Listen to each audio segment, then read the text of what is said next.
नहीं करता क्या बात देखो अबा ना सुबह शाम खिएवे के बाद ठीक ना। देखिए भैया आज का नाम पड़ी जो बोली तेज नारायण प्रसाद जी एल्बम मोती जेंट्स पार्लर में आयुर्वेदिक हम दवा बनाते हैं। देखिए यही है।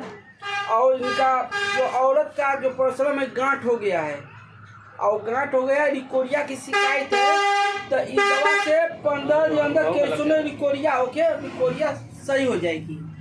देखिए यही दवा है कैसों में रिकोरिया होके तो रिकोरिया सही हो जाए। भैया का जो औरत पड़ी उनका गांठ भी सही हो जाए। एक हम और मोबाइल में भेजले बानी कि जो औरत तो मतलब कि 40-45 वर्ष हो गई उनका बच्चा पैदा नहीं किया हो बच्चा नहीं किया हो तो दवा आयुर्वेद में मोती यहाँ पर लाला कबाड़ी जाइएगा और वहाँ पर सतगुरु महाराज हैं जो झारखंड के रहने वाले हैं। वहाँ पर आते हैं वहाँ से जाके दवा लेंगे तो वहाँ पर एकदम सही हो जाएगा। तो वहाँ से हम दवा लेके आए तो मोती जेंट्स पार्लर पर मिलेगा। वहाँ पर मुफ्त भी खरीद के लेके आते हैं। देखिए यही दवा है वहाँ से लेके आए हैं और यहाँ भैया को दे रहे हैं हम।